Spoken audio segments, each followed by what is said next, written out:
ایک دفعہ کی بات ہے، ایک جنگل میں ایک بندر اور ایک شیر رہتے تھے۔ بندر بہت شوخی باز اور زندہ دل تھا، جبکہ شیر بڑا شاندار اور بھی حد طاقتور تھا۔ ایک روز بندر نے سوچا کہ اسی لینے والی ایک شخص کو چھیڑنے کا ایک اچھا پلان بنانا چاہیے۔ وہ بڑا خوش ہوا اور زور سے چیخا، میرے پاس دیکھو، میں یہ دیکھتا ہوں کہ کتنی طاقتور میں ہوں، کوئی بھی ہماری مقابلے میں جیت نہیں سکتا۔ شیر نے اس بات پر ہنس کر کہا، تو بہت ہی شوخی باز ہے بندر، مگر دیکھو، طاقت اور شانداری کا کچھ معنی نہیں ہوتا جب تک تم اس کو صحیح طریقے سے استعمال نہ کرو۔ بندر کو شیر کی باتوں پر فکر ہوئے اور وہ سوچا کہ وہ ایک نیک اور اچھا دوست بنا لیتا ہے۔ بندر نے شیر کو چھوڑ کر جنگل کے دوسری طرف چلے گئے۔ وہ ایک پھولوں کا میدان دیکھا جہاں ایک بزرگ شیر رہتا تھا۔ بندر نے شیر کے پاس جا کر کہا، آپ بزرگ شیر ہیں، کیا آپ مجھے کچھ تربیت دے سکتے ہیں؟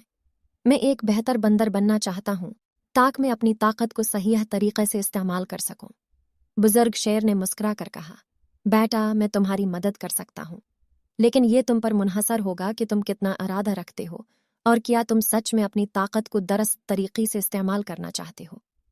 بندر نے مصروفیات میں دلچسپی لیے بغیر کہا، ہاں، میں سچ میں اپنی طاقت کو درست طریقے سے استعمال کرنا چاہتا ہوں۔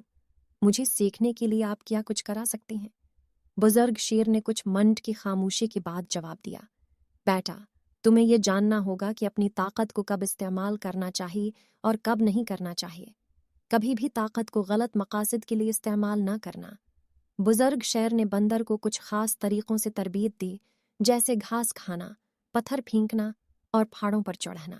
بندر نے سیکھا کہ طاقت صرف اس وقت استعمال کرنی چاہیے جب کچھ مثبت کرنے کا موقع ہو۔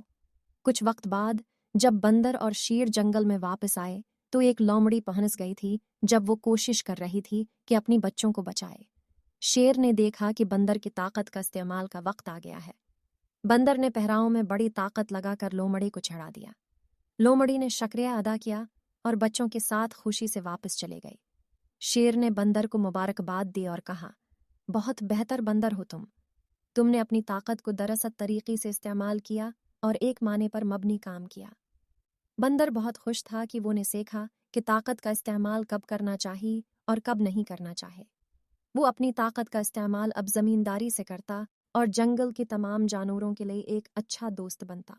اس کہانی سے ہمیں یہ سبق ملتا ہے کہ ہمیں اپنی طاقت کا صحیح استعمال کرنا چاہیے اور دوسروں کی مدد کرنے کا موقع ہمیشہ استعمال کرنا چاہیے۔